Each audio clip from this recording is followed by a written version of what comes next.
In today's episode of On the Workbench, I'm going to show you some of my upcoming projects and new video ideas, and I would like to receive some feedback as to which videos you would like me to create first. Welcome to Humanity Junction, where the city intersects with humans.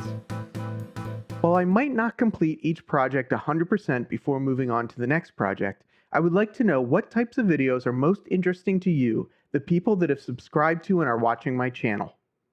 One project is to get my T-Trak modules to a stage where I can hold running sessions of my N-scale model train inventory.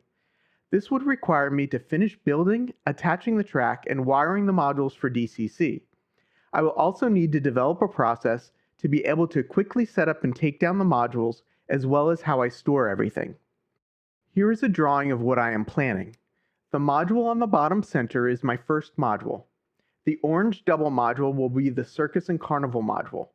Two of the corner modules and two skinny modules are standard modules from CMR products. Two of the modules will be the Cato and Woodland Scenic corner modules. The two gray boxes are two 2-foot by 4-foot tables.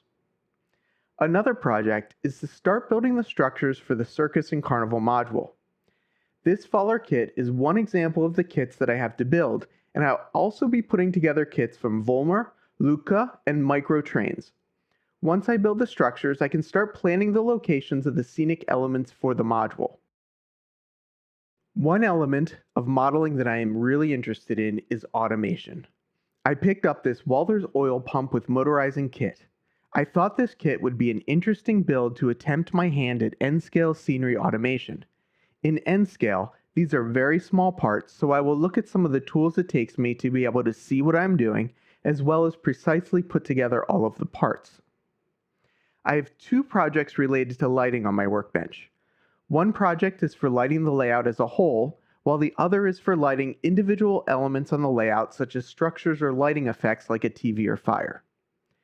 The first is for layout lighting, and is the Digikeijs DR4050 RGB lighting controller starter kit.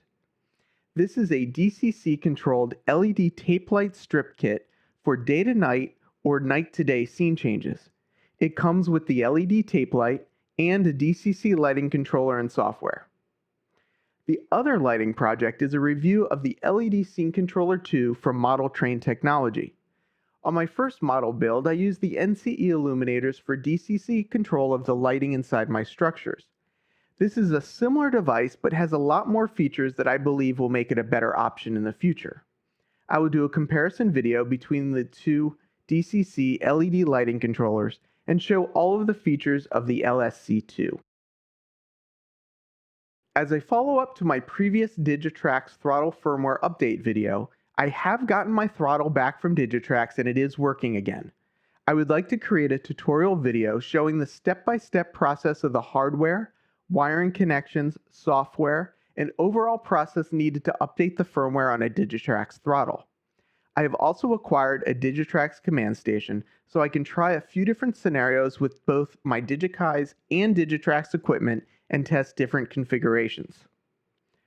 During my previous running session, I originally tried to use two identical Bachmann DCC locomotives, but for some reason I was not able to quickly speed match them, and one locomotive was running 40% slower than the other. I would like to go back to these two locomotives and, one way or another, show the process that it takes me to troubleshoot the issues and then speed match these locomotives. I would also like to create some more videos on my N-scale rolling stock. Currently, I've been doing these videos in the style of an unboxing video, which I could continue to do. Or would you prefer that I get the modules up and running so that I can show the rolling stock in action and not just an unboxing?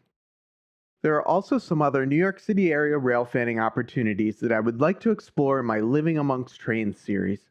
Some examples might be the New York Central Railroad 69th Street Transfer Bridge, Metro North Harlem River Lift Bridge, and the swing bridge over the Sputtenduyville Creek.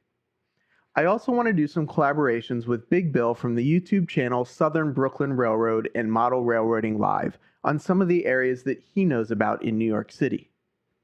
Are there any other types of videos you would like to see on my channel?